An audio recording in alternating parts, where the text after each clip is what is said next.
Тие што очекува од периметарот да ни се појави предприемач во најмала рака со бизнис интуиција, барем до некаде како Елон Маск, сигурно се помалку разочарани. Од сите милиардери, нам ни се погоди да ја добиеме модернизираната варијанта на Паско Кузман. They just excavated a site in, I guess, close to Bitola right now that connects to Alexander the Great's grandmother. I know a lot of Macedonians, and I know a lot of non-Macedonians that are very interested in helping with that. So I'm looking forward to pooling some money together and putting shovels in the ground and start seeing what's under the ground over here. I think that's important. Може би не сме чуле за тоа што е под пелагониското тло и може би е навистина важно, ама од тоа што се гледа, проблемот веќе не ни е скриен длабоко под површината.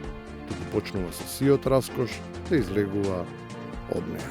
Ова е улицата Бурса, попозната како индустријска во Битола, и може да видите колку добро е асфалтирана. Како изгледа улица асфалтирана само пред 20 дена, замислете. Вака изгледа улица асфалтирана пред само 20 дена.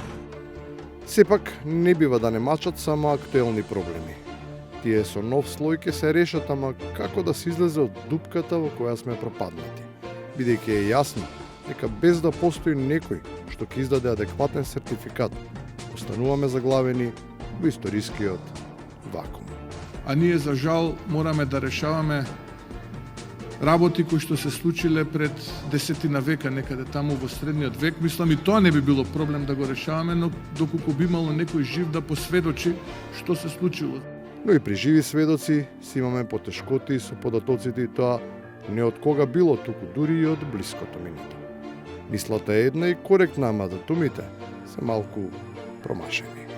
Ние 2005 година заедно со Хрватска станавме земји кандидати за членство во Европската унија. Заедно со Хрватска го добивме првиот позитивен извештај од страна на Европската комисија за почеток на преговорите. Хрватска една година понапред за првата фаза, а преговорите ги почнува неколку месеци пред Македонија да го добие кандидатскиот статус. И може би е во ред. Ваков фал да прават од ВМРО, а ме изненадува кога тотална утка им се случува на челниците од партијата, на тие што биле власт, кога кандидатскиот статус е добиен.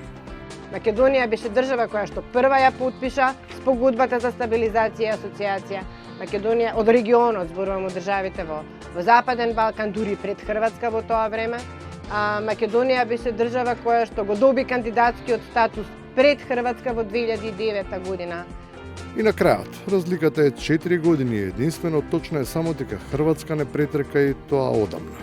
Ама супер е тоа што 3 копја пред нас се сега и нашите први комшии. Се нам дека ако и на западот ни доаѓа Европа како што ни дојде на исток и на југ, мислам дека по-сериозно кај нас ја размислуваме да побрзо наоѓаме некои решение. Има ли нешто понесериозно од фактот дека Албанија и Црна Гора ќе бидат нашиот мотор кој ќе не влече кон Европската унија? Веројатно ќе има, ако не заминат и Косово и Босна.